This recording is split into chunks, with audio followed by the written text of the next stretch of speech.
ನೆನಪಿಡಿ, ನಾಯಿ ಅಥವಾ ಪ್ರಾಣಿ ಕಚ್ಚಿದಾಗ ಅಥವಾ ಪರಚಿದಾಗ ನಿರ್ಲಕ್ಷ್ಯ ಬೇಡ.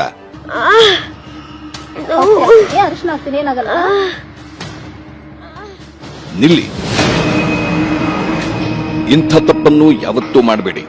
ನಾಯಿ, ಬೆಕ್ಕು ಅಥವಾ ಪ್ರಾಣಿ ಕಚ್ಚಿದ ಅಥವಾ ಪರಚಿದ ಗಾಯಕ್ಕೆ ಮಣ್ಣು, ಅರಿಶಿನ, ಸೆಗಣಿ ಇನ್ನಿತರ ವಸ್ತುಗಳನ್ನು ಹಚ್ಚಬೇಡಿ.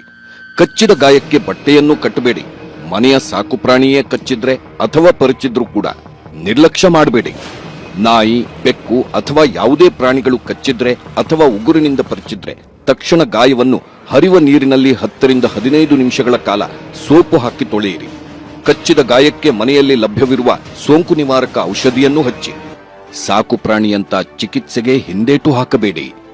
ಯಾವುದೇ ಪ್ರಾಣಿ ಕಚ್ಚಿದಾಗ ತಕ್ಷಣ ಆಸ್ಪತ್ರೆಗೆ ಅಥವಾ ಸರ್ಕಾರದ ರೇಬಿಸ್ ಕ್ಲಿನಿಕ್ಗೆ ಭೇಟಿ ಕೊಡಿ. ಅಲ್ಲಿ ಚಿಕಿತ್ಸೆ ಪಡೆದು ರೇಬಿಸ್ ನಿರೋಧಕ ಚುಚ್ಚುಮದ್ದು ಹಾಕಿಸಿಕೊಳ್ಳಿ.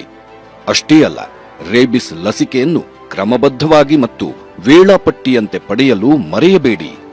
ಲಸಿಕೆ ಮಿಸ್ ಮಾಡಿದ್ರೆ ಅಪಾಯ ಕಟ್ಟಿಟ್ಟ ಬುತ್ತಿ. ರೇಬಿಸ್ ನಿರೋಧಕ ಲಸಿಕೆ ಮತ್ತು ರೇಬಿಸ್ ಇಮ್ಯುನೋಗ್ಲಾಬುಲಿನ್. ರೇಬಿಸ್ ಬಗ್ಗೆ ನಿರ್ಲಕ್ಷ್ಯ ಬೇಡವೇ ಬೇಡ. ಯಾಕಂದ್ರೆ ರೇಬಿಸ್ ಬರದ ಹಾಗೆ ತಡೆಗಟ್ಟಬಹುದು. ಆದ್ರೆ ಒಮ್ಮೆ ರೇಬಿಸ್ ಕಾಯಿಲೆ ಬಂದ್ರೆ ಸಾವು ಖಚಿತ.